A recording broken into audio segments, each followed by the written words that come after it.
formation. This next section is I've titled Fact, Interpretation, Continuum, and Political Identity.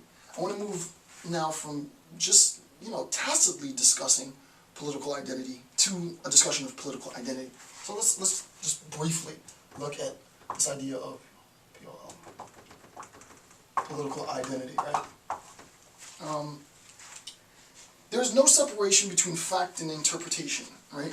In this sort of deconstructionist or even post-deconstructionist, and I'll talk about this later. I shouldn't be introducing the technical terms yet, but there really is no. Just take it from me, in a sense. And there are scholars that would disagree with me, but there is no, for me, in the way that I'm going to lecture on this topic, there is no separation between fact and interpretation. Facts are prima facie subject to interpretation, especially if the facts that we're talking about are socially constructed facts. I'm not talking about the gravitational constant, right? The gravitational constant is the gravitational constant, right? I'm not talking about the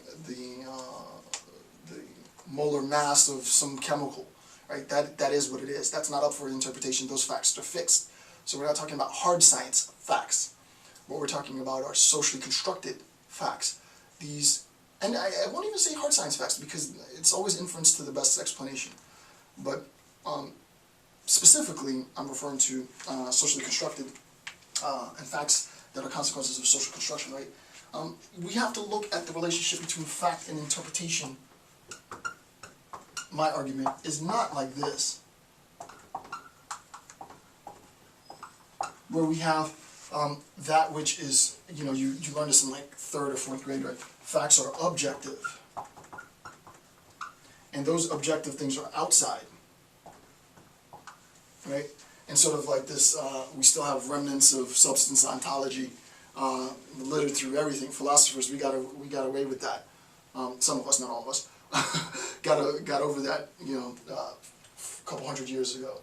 But there's still a lot of substance ontology talk, right? It's sort of like there is the fact of the matter, and that fact is out there, and it's objective, and it's not who I am, right?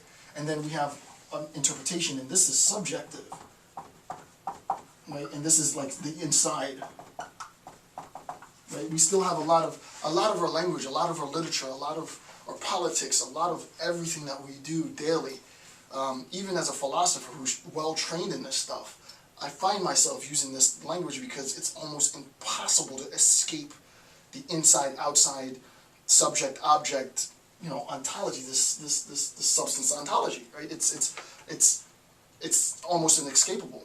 The truth is, however, arguably, some versions of philosophers, at least my version of philosophers, the fact and interpretation aren't so clearly delineated, right?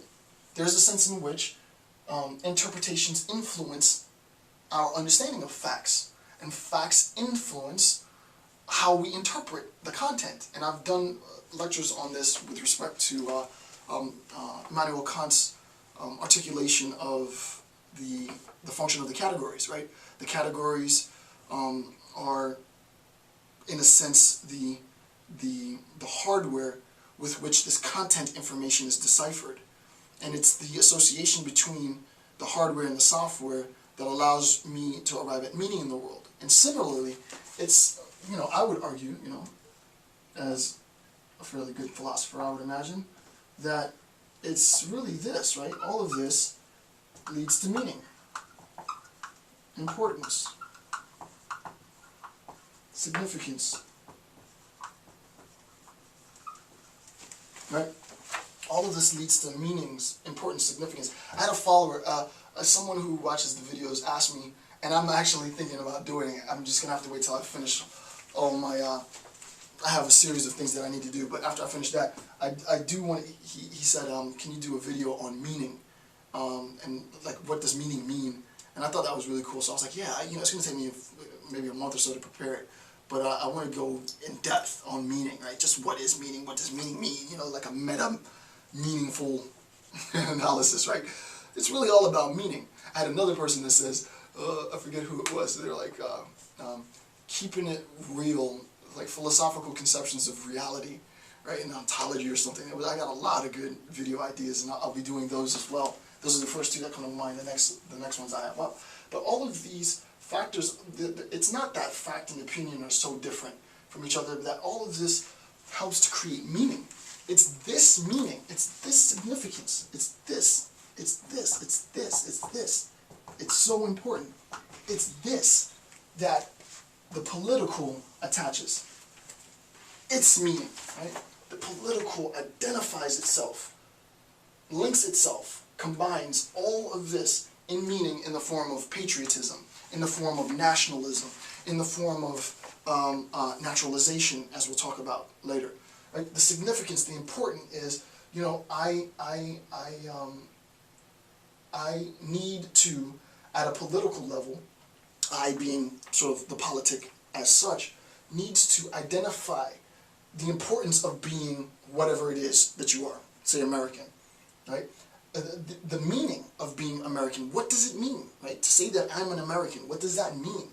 What significance does it mean? Well, there's certain facts to being American. It means that either I was born as, I was born in the United States of America, or I went through a process of naturalization and became an American, and blah, blah, blah. There's certain but there's certain interpretations of what it means to be an American. These two things aren't separable, right? There's a certain objectivity of what it means to be an American. If you want to pay to go through the naturalization process, you know, it's objectively the case that you're going to end up paying, what is it now, $700 to apply for your citizenship. You're going to have to wait a couple of months, take a test, pass the test, swear an allegiance, not be a communist, do all this other stuff, right? But there's a certain subjectivity. This is not any more important than this. All of these things, not any one of these things, contribute to what it means to be identified as an American, or whatever it is that you are. Right? So politically, the significance, the politic needs to recognize is that none of this is separable. All of this is important. All of this creates meaning and significance of the politic, right, as such. So the relation between fact and interpretation, so that's the first bullet point. I went a little crazy on that bit, but the relation between, second bullet point, the relation between fact and interpretation serves as the source of meaning and the political identity, the relationship, right, so that this right here is the relationship. Right? The relationship between fact and interpretation, between the objective and subjective, between the outside and inside, all of which I say is one thing, right? Serves as a source for meaning, right? Serves as a source for meaning and political identity. This is how we come about political identity. Objectivity unfolds as a process rather than a given, right?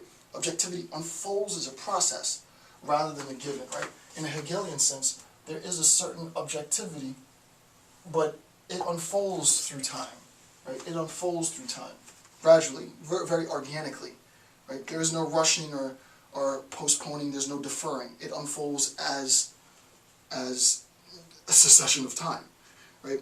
And when we really get down to it, you know, philosophers, it's at this point where philosophers get stuck, and we have very, very bizarre sort of historical discussions of nowness, right? I'm not going to get into this at all. I might do another video just for fun on the philosophical conception of the now, because as you will see, actually I'm not going to discuss it now. I want to discuss it now. I have to make a mental note that I want to talk about nowness in one of my videos, right? But what ends up happening is that objectivity unfolds as a process rather than a given, right? It's not something that is just fact, but those facts are conditions and consequences of prior causal relations, right? So that you have this succession in an almost Aristotelian sense of sort of the interlaced relationship between cause and effect, cause and effect, cause and effect, cause and effect, cause and effect, so that this fact and the occurrence of this fact is simultaneously the effect of some prior cause and the cause of some soon-to-be effect. We might not know, so just so that you see it, right? We might not know immediately what the cause is, and we definitely won't know cause, effect, cause, right? We definitely won't know how it will influence some subsequent act, but there is this relationship, right? And the whole beauty of scientific research and